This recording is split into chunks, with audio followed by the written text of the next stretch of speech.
Last week, as you may recall, we focused on Saadia Gaon, and particularly on his introduction of a new kind of categorization or classification of mitzvot, one of which he called mitzvot sichliyot, rational mitzvot, and the other he called mitzvot shim'iyot, best translated perhaps as revealed mitzvot. And his explanation was that there is a category of mitzvot that reason alone is sufficient to minimally recommend them, maximally to make them obligatory. And those are the kinds of things that are required to maintain any well-ordered society or civilization, such as prohibitions against murder, against theft, etc. And the other category of mitzvot, the revealed ones, were mitzvot that reason alone was not sufficient. Reason alone may have been sufficient to recommend them, but not necessarily sufficient to make them mandatory. The problem was that over the passage of time, many people, perhaps even most people, failed to observe that fine distinction. And they gave Saadia Gaon's two categories a more popular or conventional interpretation.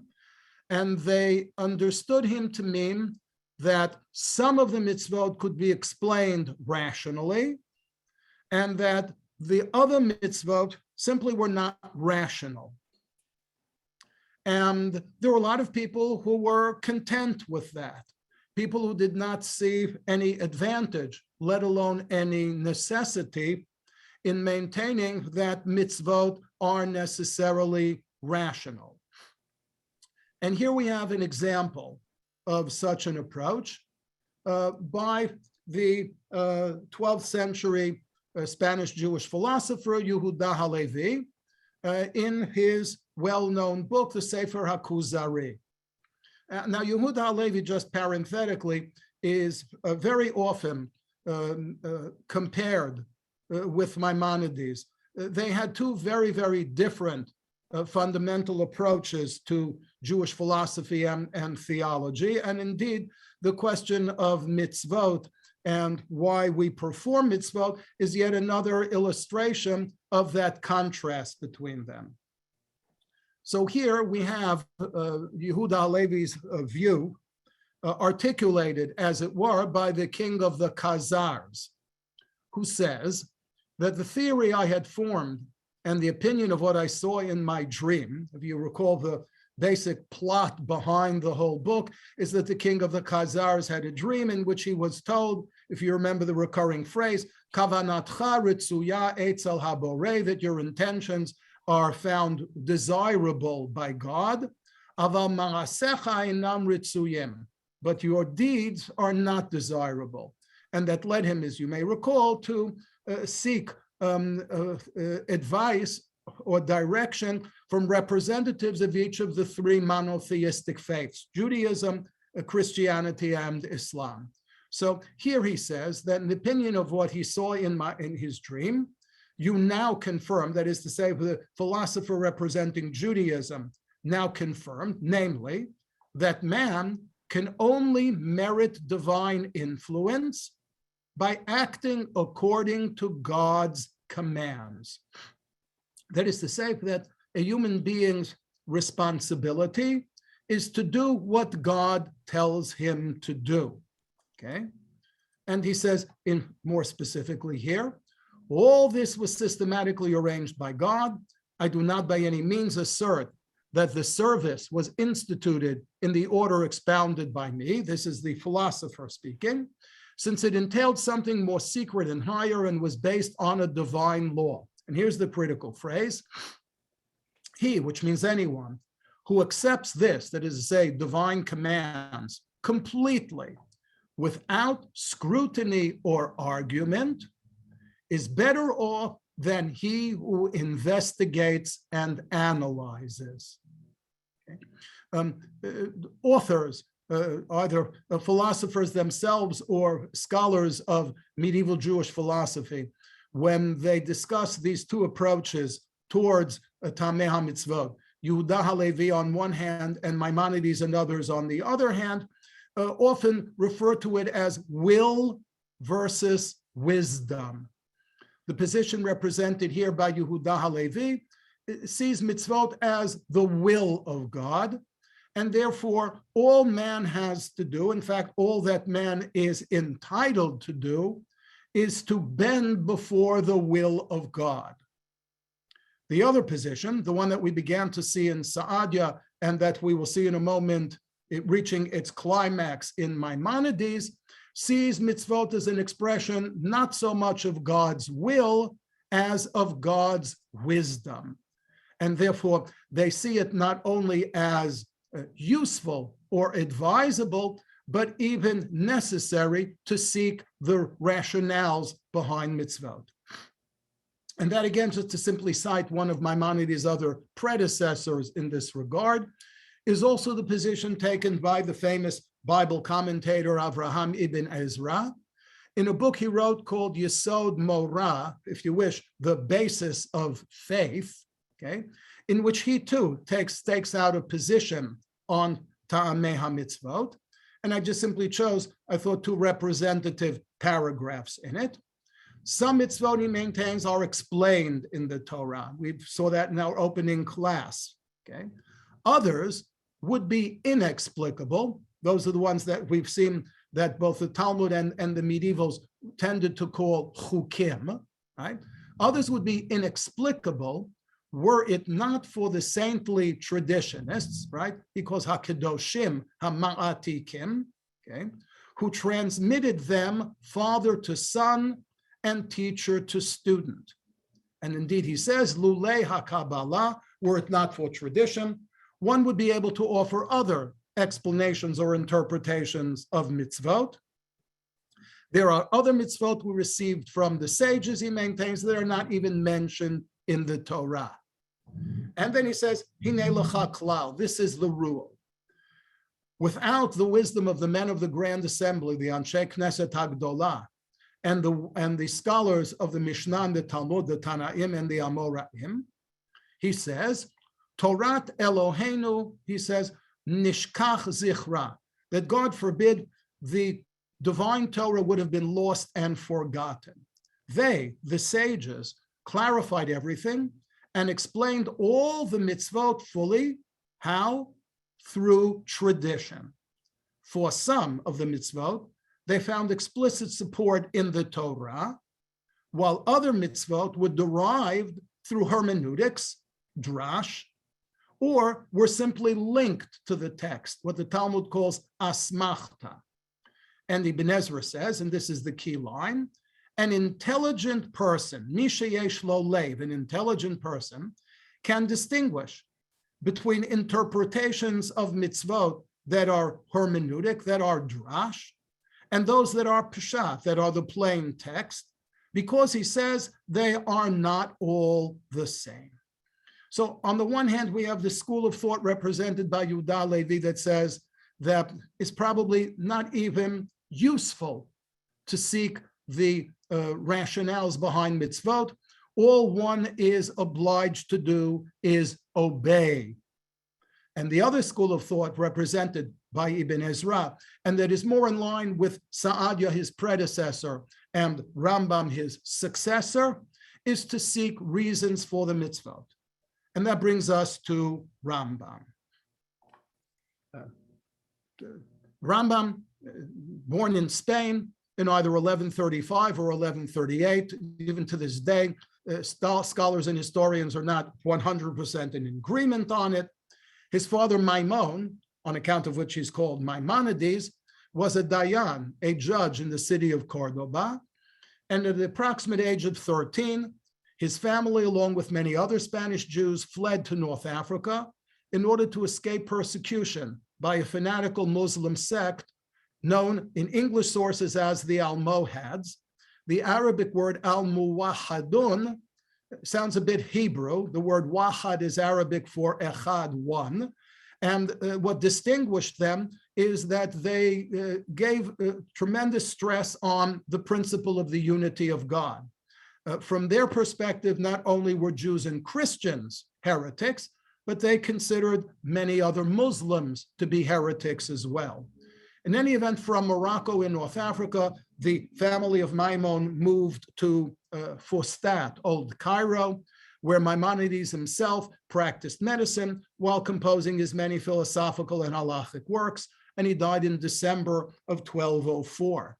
I cannot vouch or even tell you anything about the origin of this widely distributed ostensible portrait of Maimonides, but I can vouch for the signature, because the signature, as you see, of Moshe Barabi Maimon Zatzal, right, Moses, the son of the late Maimon, happens to appear exactly in the same form on one of several responsa of Maimonides that have been recovered from the Cairo Geniza. Not copies of responsa that he wrote, but actually autographic, or some call it holographic responsa, that is written in his own hand. Basically, this is the position of Maimonides on mitzvot. In the words of one of the 20th century's best known and most highly regarded interpreters of Maimonides, the late Professor Rabbi Isidore Twersky of Harvard University, who wrote that the search for meaning and purpose of the commandment, the fervent struggle to find its rationale, is a basal component of the knowledge of God and the means for advancing a person on the path to perfection. Here he's presenting Rambam's view of mitzvot. If one has no awareness of the ultimate purpose of a mitzvah, then behavior, that is to say, the observance or performance of the mitzvah, becomes perfunctory. It's almost automatic or robotic, carrying out the commandments from mindless habit. In doing so, Twersky tells us, Rambam would believe that such a person fulfills his obligations, he's yotzei yedei chovah, but obtains no spiritual benefit from the effort because he is doing it as an automaton, and he's not doing it out of a sense of conviction because he lacks the understanding that is a necessary prerequisite for conviction. And here we'll begin, here we will see this in Rambam's own words, beginning at almost the very beginning of the Guide to the Perplexed. In this segment, Rambam is responding to what he calls a widespread fallacy in the way people understand the story of the Garden of Eden. And the fallacy is that people think that that it was only after Adam ate from the tree of knowledge that he had a brain, and that somehow before he ate from the tree of knowledge, he didn't know anything. And Rambam explains that there are different kinds of knowledge. And he speaks of two categories of knowledge, one of which we would call objective knowledge, things that are either objectively true or objectively false. The second category of knowledge is one we would call subjective knowledge, and that is whether something is good or bad. Because something is objectively true doesn't mean necessarily that it's good, and conversely, because something is objectively false doesn't necessarily mean that it is subjectively bad. Therefore, what Rambam maintained is that Adam, from the time that God created him, was endowed with the capacity to understand true and false, emet and sheker.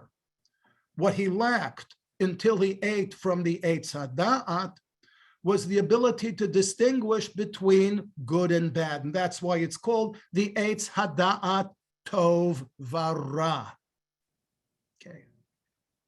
So consistent with that distinction, Rambam says, the intellect that was granted to man as the highest endowment, that's what distinguishes man from other creatures, was bestowed upon him before his disobedience. Again, that's the knowledge, that's the objective knowledge of emet and sheker, of true and false.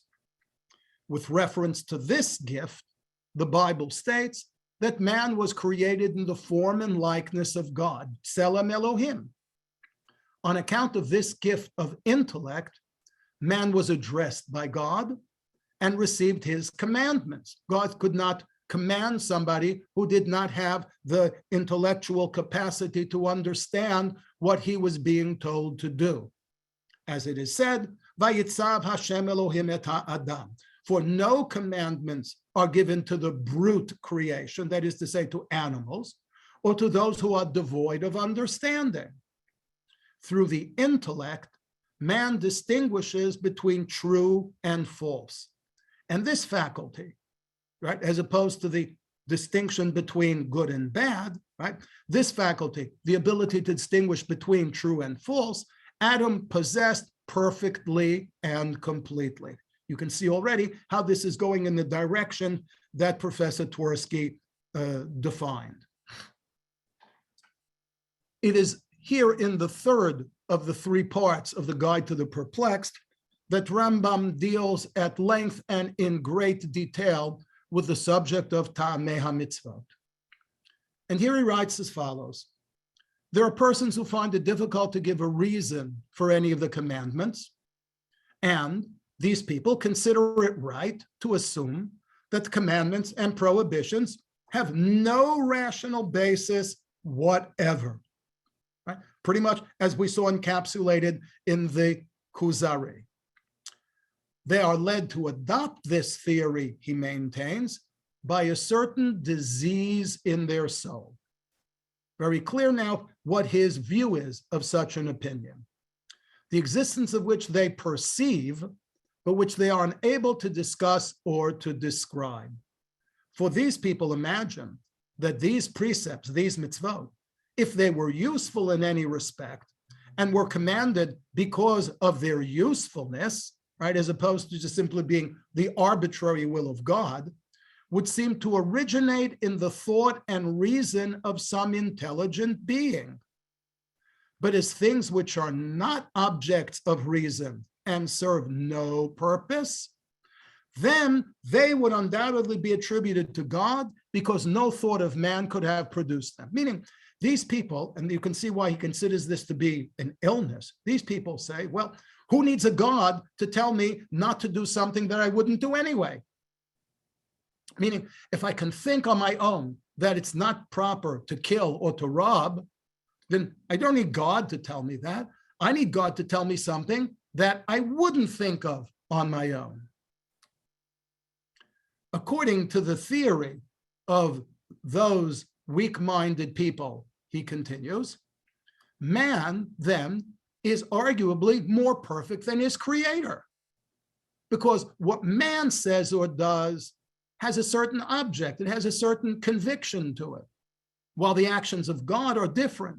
God, as it were, commands us to do something that is of no use to us because we would have otherwise thought of it on our own, and forbids us to do things that would be harmless, again, because if they would be harmful, we ought to be able to think of it ourselves. And here's his response to this. He says, far be this. On the contrary, the sole object of the law, he says, is to benefit us. Thus we explained, and he quotes a pasuk where Moshe says about the mitzvot, Letov lanu kol hayamim, that is for our good always, l'chayotenu kayom hazeh, that God might preserve us alive, kayom hazeh, as we are all here today. And again, it talks about any people who will hear. We saw this pasuk previously, right? That other nations will hear all about these chukim, and they will say, Kirak am chacham v'navon hagoy hagadol hazeh. He thus says that even every one of chukim convinces the nations of the world of our wisdom and understanding. However, if these people are right, and there is no reason for these chukim, if they produce no advantage, if they remove no harm or evil, then why should anyone who believe in them, and why should anyone who believes in them and follows them be considered wise and reasonable? And why would anybody want to praise them for it? Therefore, quite to the contrary, Rambam says the truth is undoubtedly, as we have said, namely that every one of the 613 mitzvot serves to inculcate some truth, to remove some erroneous opinion, to establish proper relations in society, to diminish evil, to train in good manners, or to warn against bad habits. And here again, in more synoptic form from yet another part of the third section of the guide, Rambam says, marvel exceedingly at the wisdom of God's commandments, just as you marvel at the wisdom manifested in the things he has made. Rambam maintains that a way in which to come to know God is to study nature, because nature is such an expression of God's wisdom that we, whose own wisdom pales in comparison to his, ki lo machshevotai machshevotechem, can nevertheless learn something about God, perceive something about God by studying his handiwork, nature. And Rambam says that just as we see nature as an expression of God's wisdom, so we should see mitzvot as an expression of God's wisdom. And indeed, he quotes a pasuk, Hatzur, God, the rock, Tamim pa'olo, all that God does is flawless, is perfect. And then it says, Ki chol durachav mishpat. And his interpretation is that just as the things made by him, nature, are consummately, should be consummately, not consumedly, consummately perfect, so are God's commandments consummately perfect. In fact, it isn't only in the guide where Rambam is philosophizing that he maintains that mitzvot are rational and that it is incumbent upon us to seek those rationales, but he even maintains it as a halacha. And here we have a halacha. It's from the 8th halacha in the 8th chapter of Hilchot Me'ilah, the laws that prohibit trespass against the Beit HaMikdash, against the temple. Hilchot Me'ilah, the laws of trespass, happen to be the last subsection in Sefer HaAvodah, the one of the 14 major books of the Mishneh Torah that deals with things that went on in the temple and in the temple service. So Hilchot Me'ilah is the last subsection in Sefer HaAvodah. Chapter 8 is the last chapter in Hilchot Me'ilah, and Halacha Chet is the last halacha in the last chapter of the last subsection of Sefer HaAvodah. I mention this because it happened to have been Rambam's habit throughout Mishneh Torah that in the closing law of the closing chapter, of the closing subsection of the 14 major parts of the Mishneh Torah, he would tend to wax somewhat more philosophical than be somewhat more narrowly halachic. So here's what Rambam has to say. I haven't been reading the Hebrew up until now because the Hebrew of the Morenu V'Chim is only a translation of the Arabic original, and there's really no advantage per se in not going straight to the English. But here, it's the Mishneh Torah, which Rambam deliberately wrote in Hebrew, so we should spend a little time just reading it. Ra'oi la'adam, it is worthy of a human being, lehitbonen b'mishpetei ha'Torah ha'kedosha, to analyze, investigate the laws of the Holy Torah, v'leida, in order to ascertain, sof inyanam kifi kocho, in order to comprehend them, to get, if it were, to the bottom of it, to the best of his ability. Right off the bat, Rambam says, seeking rationales for mitzvot is something that is worthy of everyone. V'davar shelo yimtza lo ta'am, if, however, one is unsuccessful in seeking a rationale for any mitzvah, v'lo yedalo ilah, and one cannot find a persuasive cause for it, Rambam says, al yihi kal be'enav, let him not be dismissive of it. Va'al yaharos la'alot el Hashem pen yifrotz bo. Translation, let him not attempt to forcibly ascend unto God, lest God strike him down. Rambam here is borrowing from the language with which Moshe prepares the Jewish people for Matan Torah. Right, we're studying the mitzvot, the Tamei mitzvot, specifically in anticipation of Shavuot. So it's important to know that Moses warned the Jewish people on the eve of Matan Torah not to ascend the mountain. Right? Says, don't try to go up the mountain because God won't let you do it. Pen yifrotz bam, right? That God would strike you down. So Rambam is borrowing that imagery, and he's saying that if somebody were to reject a mitzvah, somebody were to decide not to observe a mitzvah only because he was unsuccessful in finding a persuasive rationale for it, that would be tantamount to trying to ascend Mount Sinai. In other words, you're putting yourself, as it were, on the same level with God.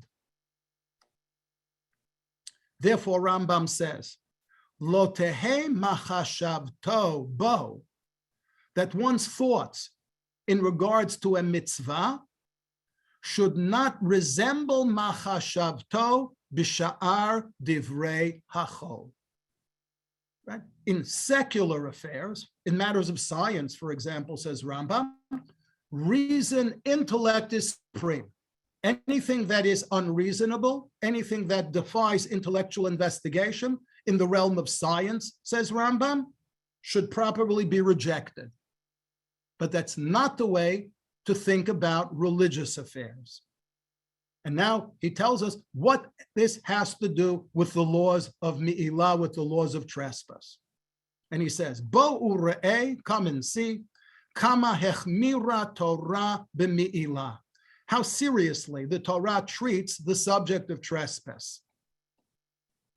Uma imetzim va'avanim ve'afar va'efer, if with regards to inanimate objects, trees and stones, kevan shenikra shem adon ha'olam aleihem bidvarim bilvad, all one needs to do is pronounce the words Kodesh Lashem, right? And what happens? Nitkadshu. These inanimate objects become sanctified, and it becomes prohibited to use them. That would be trespass. That would be me'ilah. And anybody from that point on treated them as mundane objects, ma'al bashem, is guilty of trespass, right? Vafilu haya shogeg. And even if he did so only inadvertently, right? Tzarich kapara, he has to bring a korban in order to atone for it. Okay. Therefore, right, that was the kal. What's the chomer? Kal v'chomer lemitzvot shechakak lanu akadosh baruch hu. Then how much more so should we be sensitive in our approach to mitzvot that God enacted? Shelo yivot adam bahen mipnei shelo yada ta'aman. Let no one, as it were, trample them, simply because he was unable to find a rationale for them. V'lo yechaped dvarim asher lo chen al Hashem. Because even if it were to impute to God, to accuse God, as it were, of mandating something that has no reason, is effectively casting an aspersion against God. V'lo yachshov bahen machashavto b'divrei hachol. And therefore he says one should not treat Torah matters the same way that one treats the secular or mundane affairs. So Rambam's position here is very clear. Everyone should at all times exercise his intellect in search of rationales for mitzvot, with the understanding that one is obliged to continue to observe and to perform them, even if one fails to satisfy one's own intellectual curiosity about them. But how do you go about satisfying your intellectual curiosity? Rambam developed a certain approach to mitzvot that we might call psychological, and another approach to mitzvot that we would call historical. Here is an example of his psychological approach. Notice again, drawn from the third part of the Moreh HaNevuchim. On considering divine acts or the processes of nature, we get an insight into the prudence and wisdom of God. You remember the previous slide in which he equated, right, God's works, the works of nature, with the mitzvot. Many precepts, mitzvot, in our law are the result of a similar course adopted by the same supreme being. It is namely impossible to go suddenly from one extreme to the other. Right? That's a psychological observation. It is therefore, according to the nature of man, impossible for him suddenly to discontinue everything to which he has been accustomed. Now, God sent Moses to make the Israelites Mamlechet Kohanim v'Goy Kadosh, a kingdom of priests and a holy nation. How? By means of the knowledge of God. But the custom, which was in those days general amongst all men, and the general mode of worship in which the Israelites were brought up, what they had experienced, their forefathers had experienced in the land of Israel, and what they themselves observed in Egypt, consisted of what? It consisted of sacrificing animals in those temples which contained certain images, to bow down to those images and to burn incense before them. Therefore, says Ramban, why does the Torah spend so much time and invest so much detail in the laws of sacrifices and the laws of korbanot when God doesn't really need them? Right? It's not as though we believe, as the pagans believed, that they would sacrifice animals in order to feed the gods, and that they would pour libations of wine because the gods were thirsty.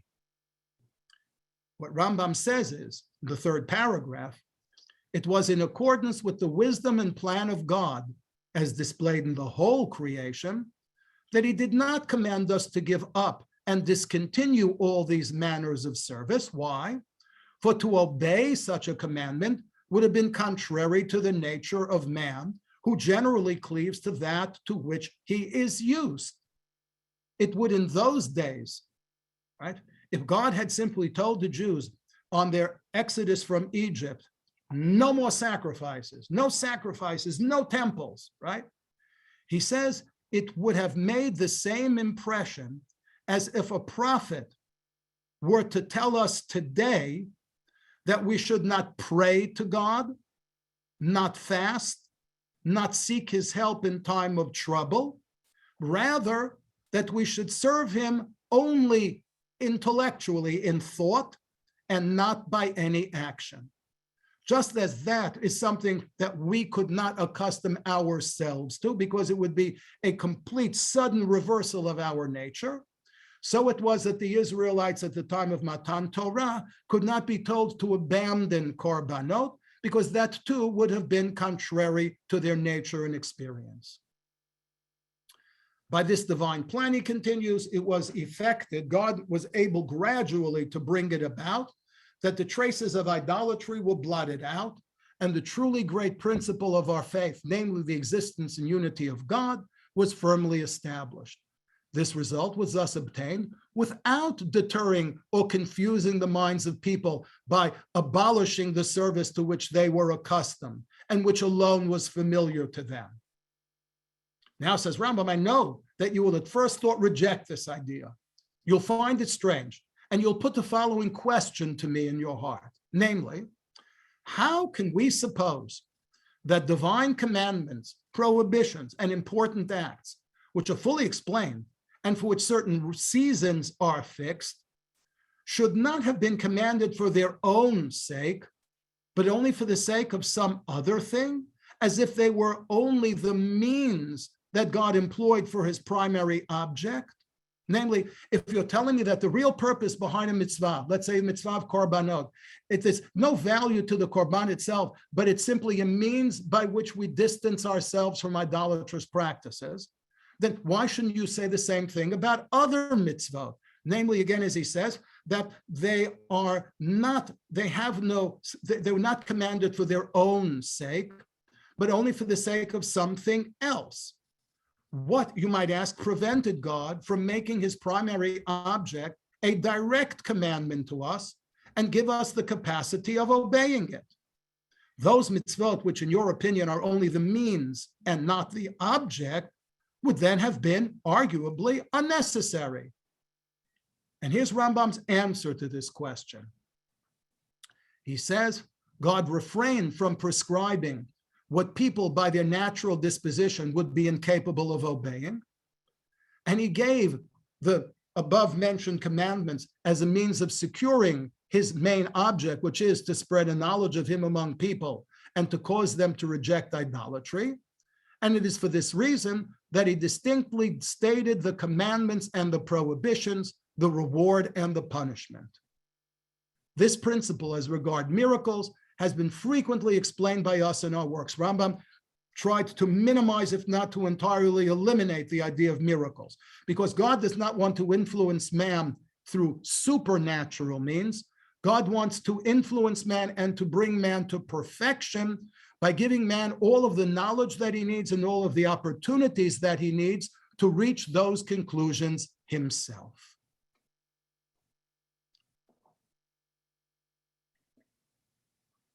The second approach that Rambam pioneered is one that we would call historical.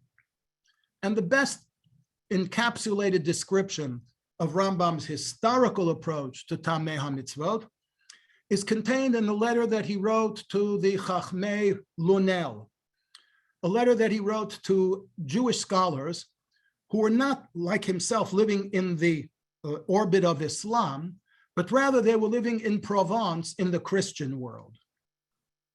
And in this letter that he wrote to them that deals mainly with the subject of astrology, he writes as follows: I also have read in all manners concerning all of idolatry, meaning Rambam read widely about ancient idolatry, so that it seems to me, he says, that there does not remain in the world a composition on the subject having been translated into Arabic from other languages, but that I have read it and have understood its subject matter and plumbed the depth of its thought.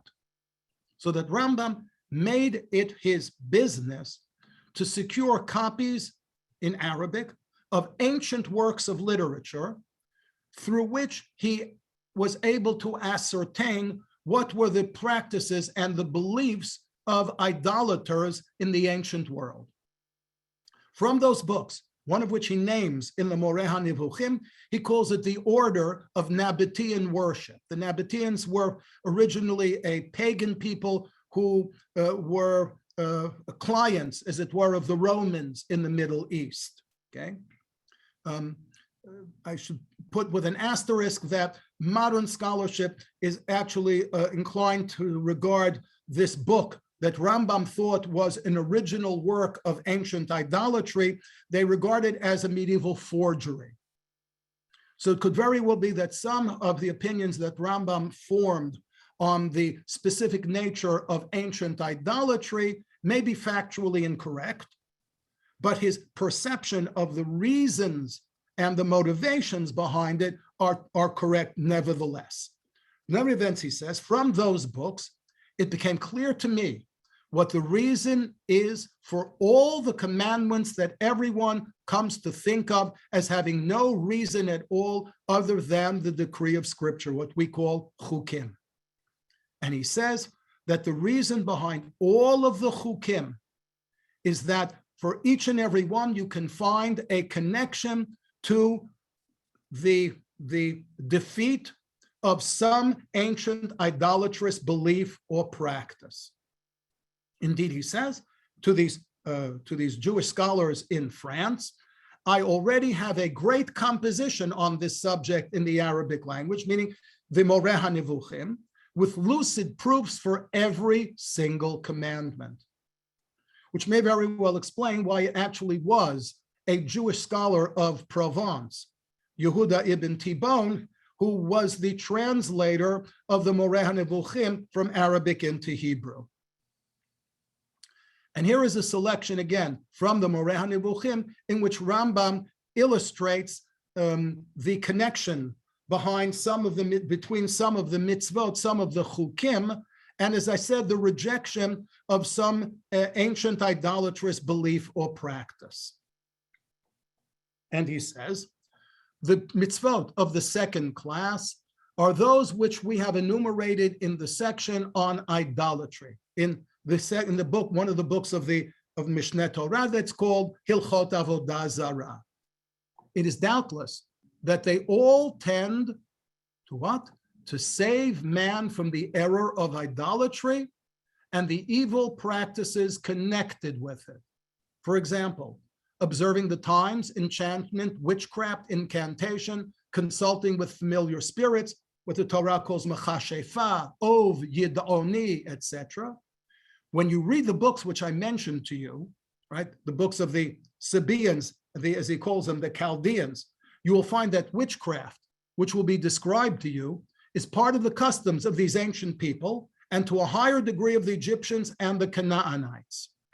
After this remark, which you will understand when you have read such of their works as are at present extant, like the book of Nabatean worship, and have been mentioned by me, hear what I will tell you. You see the highlighted passage.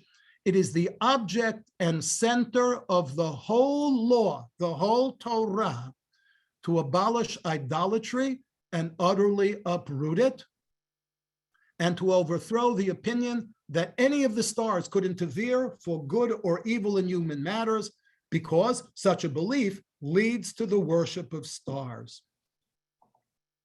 And he says, we've explained in our large work that it is prohibited to round the corners of the head. Lo takifu pa'at rosh shechem. It was in the Torah reading just last week, okay?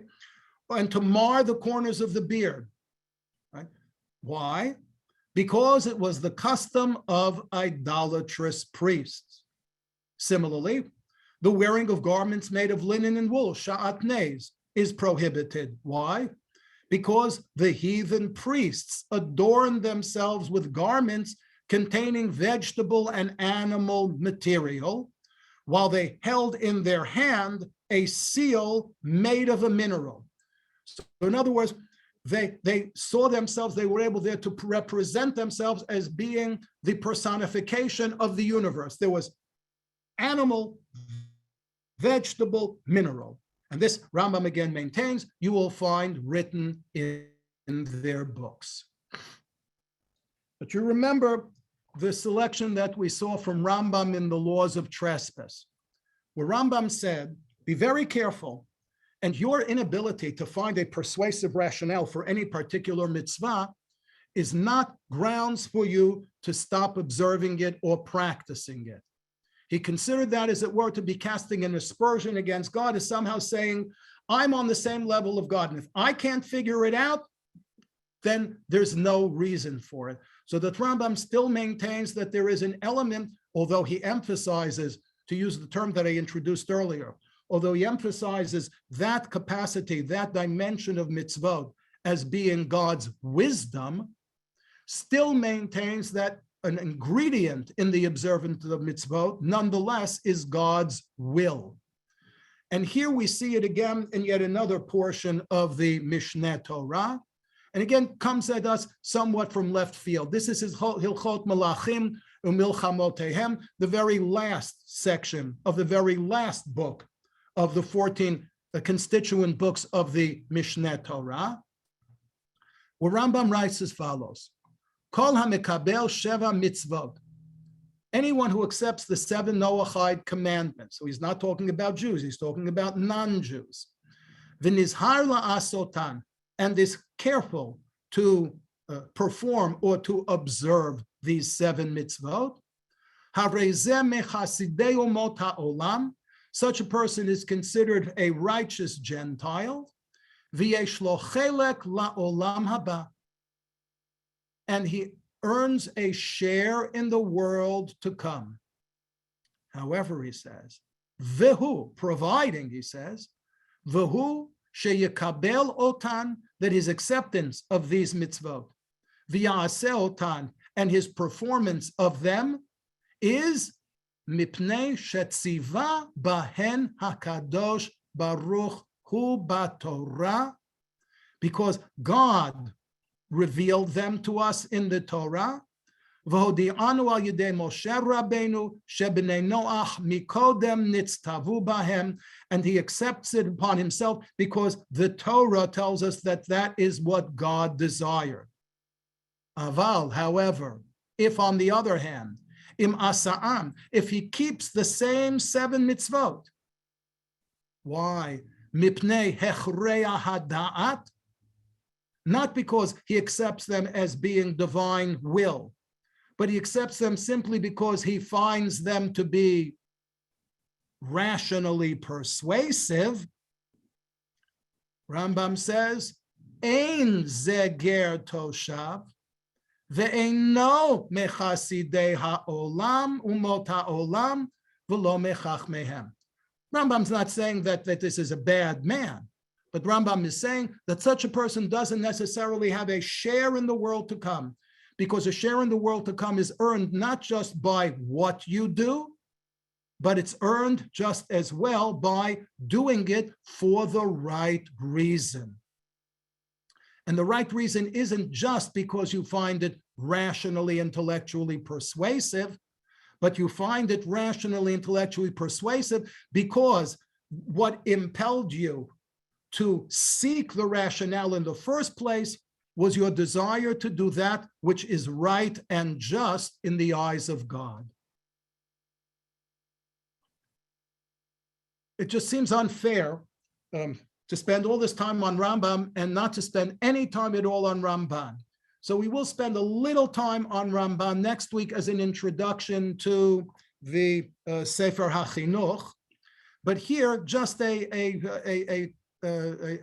it were, just a small serving of Ramban, in case I don't have the occasion to do it next week.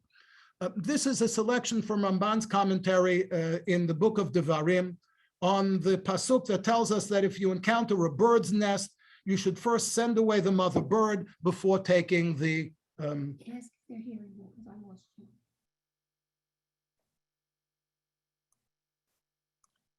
Rabbi Kelman, Yes. you hear me? I do hear you, yes. Oh, okay, sorry, because we seem to have some problem here at home, so I just wanted to make sure. Okay. No, I was wondering, I was just waiting to see if everything clear up. Yeah, everything. Anybody All right. else have any issues? Okay, so apropos of the pasuk that says that if you encounter a bird's nest and you want to take the efrochim, you want to take the chicks, you must first chase away the mother bird, which is reminiscent again of a pasuk that we read again in last week's Torah reading in Parshat Emor, that says v'shor oseh, right? An ox, a cow, or a lamb, right? Oto ve'et beno lo tishchatu biyom echad, that you cannot sacrifice the mother and the child on the same day. Okay, so Ramban says right? That the reason behind this prohibition, he says, the reason for both commandments is that we should not have a cruel heart, right, and be discompassionate, okay, right? Or, he says, it may be that the Torah doesn't want us to destroy a species altogether. Okay. Then he continues in the second paragraph and he says, now he, referring to the Rambam, wrote in the Moreh Nevuchim that the reason for the commandment to release the mother bird when taking its nest, as well as the prohibition against killing a dam with its young on the same day, is to admonish us against killing the young within the mother's sight, for animals feel great distress under such circumstances. And Ramban's point is that if the sole purpose for these laws was to prevent cruelty to animals, then the Torah would have made us all be vegetarians, and it would not have permitted us to slaughter animals at all, at any time or under any circumstances. And therefore, he takes issue here with Maimonides' interpretation, rationalization of the mitzvah, and maintains that it isn't out of a desire to not inflict cruelty on animals, but it is that in order to make sure that we do not act in a way in which we would be embedding the element of cruelty in our own natures. And next week, we'll see something more we'll say something a little more about Ramban, because the author of the Sefer HaChinuch is generally presumed to have been a student of Ramban. So it'll be apropos of our introduction to the Sefer HaChinuch. I take a quick look at the chat.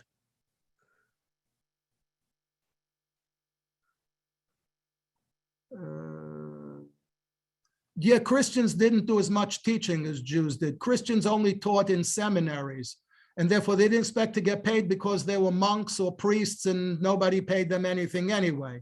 I don't even know if they paid them attention. Muslims, however, like Jews, taught what we would call lay audiences and not just clerical audiences. So there is a difference there. Does Rambam posit?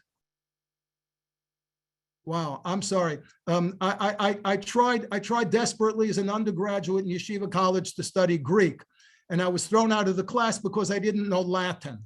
So I'm terribly sorry. I have absolutely no idea what that means. No third case. Pardon? No third case is given. There is no third possibility. True, false, nothing else. That much about Rambam's epistemology, I don't know. I know that that doesn't come up in his discussion at the beginning of the Moreh Nevuchim, where he distinguishes between what he calls muskalot and meforsamot. If there is a third category, I'm not aware of it, but then again, it's not something I'm particularly well versed in. Rambam's rationale for Shiluach HaKen is consistent with the thing God doesn't expect us to give up on habits or natural thought. You didn't get back to, yeah, okay. You know that Rav Kook at one point in his life practiced vegetarianism. He actually wrote an essay whose title in English is something like The Way to Eternal Peace and Harmony Through Vegetarianism, except that at one point in time, on account of his health, a doctor prescribed a certain amount of meat for him every week, and he followed his doctor's orders. That's it. That's kind of interesting. So I had heard, and I'm no expert for sure on this, there's lots of people think Rav Kook was a vegetarian, and then I heard that's just not true. Rav Kook maybe believed, in the future, and perhaps even believed that the korbanot, only the korban mincha might come back. Perhaps he believed that, but that he wasn't actually a vegetarian. So you claim he was a vegetarian for part of his life, and he gave it up for medical reasons. That's I don't know. I'm just saying. Is there any evidence one way or another? I guess nobody has evidence. Then we could. Nobody. Okay, that's. I will gladly put it in an email to my cousin Yehuda Mirsky, who. Oh, Yehuda Mirsky is your cousin. Sure. Yeah, who, if he doesn't know the answer, will either find out or will tell me that it is indeterminate. Yeah, so I may have spoken to Yehuda about that. He gave a few courses for on Torah motion on Rav Kook. Of course, he's somebody's asking me privately to repost the questions. Okay, maybe just wait till we end and then I'll post it. There weren't so many, but I'll try to do that for people who come late. Okay, all right, very good. Talking about the Rambam, of course, what most of it talking about. So tomorrow, Beni Gesundheit, we're talking about the Rambam's curriculum for the study of Torah. So a different aspect, of course, this is part of his 3-part series on preparing for Shavuot. Those who haven't heard Benny, I invite you to come from. He'll be in Alon Shvut, and medical doctor, creative thinker, and those who've heard him know exactly what I mean. That's tomorrow at 11 a.m. Eastern, and then tomorrow night at 8:30 p.m. Shira Hecht Kohler will be giving the Parshat HaShavua shir, and then of course 9:35 Friday morning I will be continuing my shir on the Siddur. We're finally going to get to Psukei de Zimra. It's only taken us 31 weeks. And we're finally going to, we're from Moda Ani to Rabbi Shmuel Omer, it took us 31 weeks. So tomorrow, please God, Friday we'll start with Mizmor Shir Chanukah Beit Lavin. It's not exactly Psukei de Zimra, but okay, we'll leave it there. And then Rabbi Leaf Tag on Monday, and then our regular classes next week. Okay, hope everybody's doing well. Comments, questions, always welcome. Suggestions, and of course, always bring a friend. And let me just copy. There really weren't, somebody asked me to copy it, so let me do that. Okay. Okay, Lila to everybody. Happy Lag BaOmer. Oh yeah, I forgot. Yes, of course, like Womer. Yeah, I mean, yeah, but okay. Okay, so listen, unfortunately, the Leg Womer has a different connotation now, I think, after what happened last year. It's not whatever. It's thank God, I think everything went off okay in my run. They took all kinds of precautions, thank God, this year. But anyways, yes, it should be a good. Yes, they posted. Well, whatever. It doesn't. Anyway. Yeah, whatever. Yeah. Okay, and, we should hear good news. What can I tell you? A lot worse things have happened during the past year, also. But whatever. It's. I just saw now that they want to, back to what used to be our favorite subject. New York City wants to tell people to wear masks again. Are they considering putting in a mask mandate?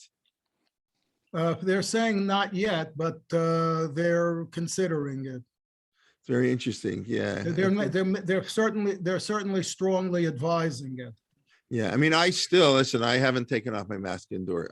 In my house, I take off my mask. But when I teach a chat every day, I wear my mask, and 10% of the students wear them. 50% of the teachers, or so. But anyways, okay. Listen, I don't know. Are the rates of hospitalization and deaths going up or not really?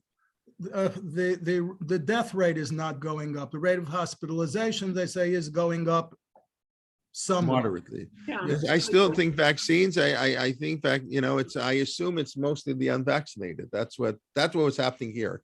Even though you don't know. I don't think that what I'm hearing now that there are a lot of repeat infections. Yeah, no, but you can get infected. That's not the issue anymore. The issue is how sick you become. Okay, get it is one thing, but my understanding is pretty much only people who are unvaccinated are getting really sick. That's what I think is happening here. So. Anyway, all right, we should hear good news. So somebody writing in actually more dangers in upstate New York there. I don't know that. A lot of people are getting sick. I hope not. Okay, what can we say? Okay, maybe it's time for dose number 4. I think we're done 3, whatever. Okay, Lila Tov, everybody. Be well. Hope to learn with you in the near future. And like see you and your friends. Okay, bye-bye. Good night. Good night. Have a good night. Thank you very much. Thank you. Thank you, Rabbi Alman. Okay, Lila Tov.